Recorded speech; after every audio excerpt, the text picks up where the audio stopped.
समाव आंजों दङ मिरु बर' थुनलाइ आफादनि खुगा लाइसिनि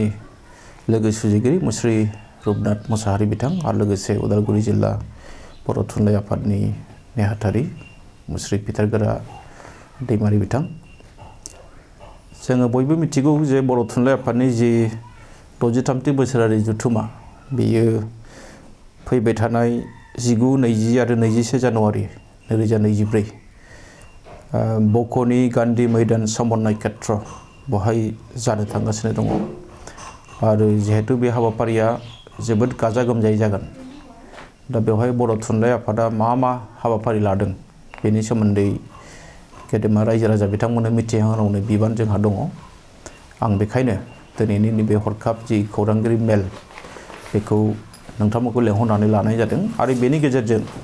जोंनि हाबाफारिजों लोगोसे जोंनि थुनलाइयारि बान्था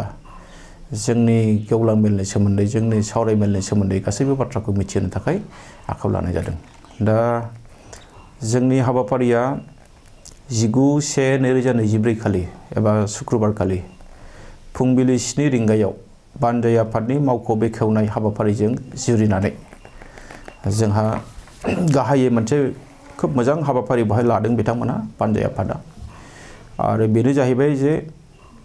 2:30 बां रावारि खन्थाइगिरि जथुम बेवहाय सामलायगिरि हिसाबै हांख्रायजादों doctor Anil Bora' head of the department पग्ल रिसार्च गुवाहाटी इउनिभार्सिटी बिथाङा बेवहाय सामलायगोन आरो बेखेवना होगोन बेखौ डक्टर ललित चन्द्र राभा गोरायुं दुधनै फरायसालिमा आरो बेवहाय गोबां माने रावनि असमिया होन बर' होन राभा मिस होन गार' होन नेपाली होन माने हाजं गासैबो बेंगली इंराजी कार्बी बेवहाय डिमासा टिवा राभा गासैबो खन्थाइगिरिफ्रा बाहागो लागोन आरो बे हाबाफारिया जोबोद मोजां जागोन होननानै जोङो मोनसे फोथायनाय दङ। जिहेतु बक'आ बेवहाय बर'नि जे अनजिमा बेयो बारा गैया आरो बेखायनो बानजाय आफादनि नैबे हाबाफारिया खोब बरायथाव जादों मोजां जादों। मानोना बेवहाय गुबुन गुबुन हारि हारिसानि गेजेराव मोनसे खौसेथिनि बार्ता रादाब जों होनांगोन। बेखायनो जों बुंगोन बे हाबाफारिया जोबोद मोजां जादों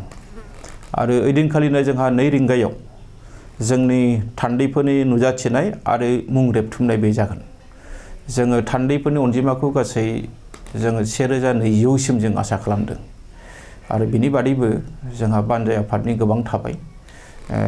माने गासै 2000सो थान्दैजों लोगोसे बानजाय आफादनि सुबुंफोरजों बेवहाय ज' जाबाय थागोन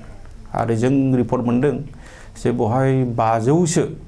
मोसाखावरिफोरनि मोनसे बागुरुम्बा मोसानायनि थाखाय बिथांमोना इतिमধ্যে साखाफारा खालामबाय। बानजाय आफादा गोबां खस्थ' खालामदों जों मिथिनायाव आरो बिथांमोननिसिम बे समाव आङो माने साबायखर बावहरदों बिथांमोना बिराद खस्थ' खालामबाय।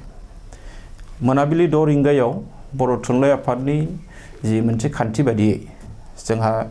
1थि थान्दै जथुम जागोन आरो बे 1थि थान्दै जथुमखौ बेखेवनानै होगोन जोंनि मानिजाथाव मुसु उपेन देउरि बारग' नेहाथारि बर' थुनलाइ आफाद बिथाङा आरो बेजों लोगोसेनो अस्ताद मिकुर बर' गोसोखां हारिमु मोनाबिलि बेखेवनाय बेखौ बेखेवनानै होगोन मुस्रिमा Rima Das international renowned film maker and best film editor 2018-2019 awardee बिथाङा बेखौ बेखेवनानै होगोन। 20/1/2024 सुनिबार एबा नैथि सानखालि फुंबिलि 8 रिंगायाव बर' थुनलाइ आफादनि गोथार फिल्मखौ बिरहोनानै होगोन जोंनि आफादगिरि डक्टर सुरत नार्जारी बर' थुनलाइ आफादनि आफादगिरि बिथाङा आरो बिनि उनावनो मुंख्लंफोरनो बिबार बावगोन जोंनिनो लेङाइ आफादगिरि मुस्रि प्रसान्त बर' बिथाङा आरो लोगोसे जोंनि बर' थुनलाइ आफादनि रुंसारि जालांनाय बिबानगिरि आरो सोद्रोमाफोरखौ गोसोखांनानै बिबार बावनाय हाबाफारि दङ बेखौ बावजेनगोन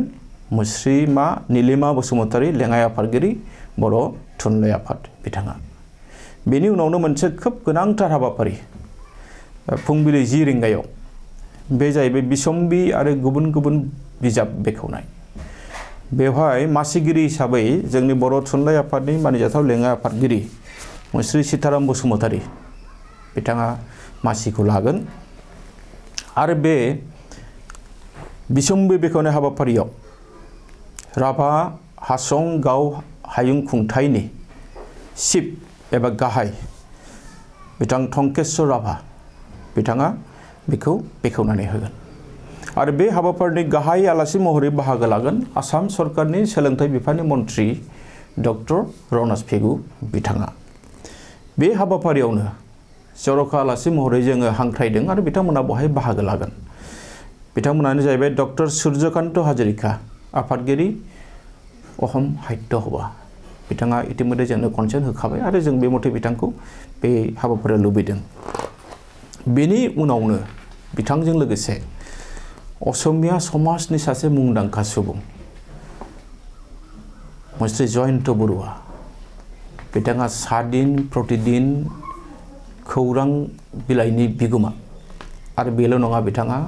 हेमकोश जेनिखि असमियानि जेनिखि मोनसे सोदोब बिहुं दिहुनदों बेनिबो बिथाङा गोबां बिहोमा दं बे आयदायावबो बिथां जयन्त बरुवायाबो जोंनि बे हाबाफारियाव बाहागो लागोन आरो जों बिथांखौ मोननो थांनाया जोंनि थाखाय जोबोद खाफाल गोनां होननानै जों बुंनांगोन बे समावहाय बेनि उनाव दङ जोंहा बरायनाय आरो मान बान्था होनाय बे जाबाय फुंबिलि 11 रिंगायाव बेवहाय मासि लागोन जोंहा सुरत नार्जारि आफादगिरि बर' थुनलाइ आफाद बिथाङा दा बेवहाय जोंनि गाहाय आलासि महरै जोङो सासे गेदेमा सुबुंखौ मोननो हादों बिथाङा जाबाय Mitesh M Khapra associate professor IIT Madras and co-founder of A14 Bharat दा बिथांखौ जों मानो लेंदों होननानै बुङोब्ला गुगल ट्रान्सलेशन बिं बेयावदि बर'खौ सोदों बिथांनि बिहोमा दं आरो बेखायनो जों बिथांखौ बरायगोन दा जों बे एखे हाबाफारियावनो जेरै जोंहा माखासे बान्थाखौ जों होगोन आं नोंथांमोननि नैबे खौरां मेलनि गेजेरजों सोर मा बान्था मोननो हाखो बेखौबो होलांखानो लुबैबाय जोंहा देग्लाय 2023 मायथाइनि जि रांसार थुनलाइ बान्थाखौ मोननो हाबाय मुस्रि बिहुला बसुमतारी गामि 1 नं नारायणपुर नारेंगुरी मिंमां लाइजामसो नलबारि जिल्ला धेमाजि आसाम बिथाङा गावनि बिजाब केरमेर दैसा सेर सेर 2022 आव दिहुननो बिथाङा सल'मा बिजाबनि थाखाय बे बान्थाखौ मोननो हादों बेनि उनाव दङ समेश्वरी ब्रह्म थुनलाइ बान्था बेखौ मोनदों मुस्लिमा धैर्य ज्योति बसुमतारी बिथांनि गामिया जाबाय माइबं नोगोर क'क्राझार बिथाङा क'क्राझारावनो थायो बिटिआर आसाम बिजाबनि मुङा जाबाय दिन्दांनाय पेन्डुलाम बादि सोंथिफोर आरो बेखौ बिथाङा लिरदों 2020 मायथाइयाव खन्थाइ बिजाबनि थाखाय बे बान्थाखौ बिथाङा मोननो हादों सानजारां लकेश्वर ब्रह्म हारिमु बान्था बेखौ मोननो हादों मुस्रि बेनुदर गयारी गामि हादानपारा क'क्राझार लासो आरो जिल्ला क'क्राझार बिटिआर आसाम आयदाया जाबाय बर' हारिमुआव बिहोमा होनायनि थाखाय बिथांनि जि बिहोमा बेनि थाखाय प्रबन बरगयारी थुनलाइ बान्था मोनगिरि रुंसारि सिन बसुमतारी बेखौ थैमुङारि हिसाबै होनाय जादों बिथाङा रुंसारि जाबाय अब्लाबो बिथांनि जि बिहोमा बेखौ नायबिजिरनानै बिथांनो बे बान्थाखौ होनाय जादों गामि तावलागुरि खासिखत्रा जिल्ला चिरां बिटिआर आसाम बिथाङा बर' थुनलाइनि फोथाराव खौरां बिलाइनि बिहोमा होनायनि थाखाय बिथांनि जि खौरां बिजोङाव जि बिथांनि बिहोमा जों बयबो मिथिगौ बेखायनो बेखौ होनाय जादों हाब्राघाट बान्था मोनगिरि मुस्रि रहेन्द्रनाथ ब्रह्म गामि आंटिहारा दतमा जिल्ला क'क्राझार बिटिआर आसाम आयदा बर' हारिमुआव बिहोमा होनायनि थाखाय बिथांनि बे बिहोमायाबो बेवहायनो थाबाय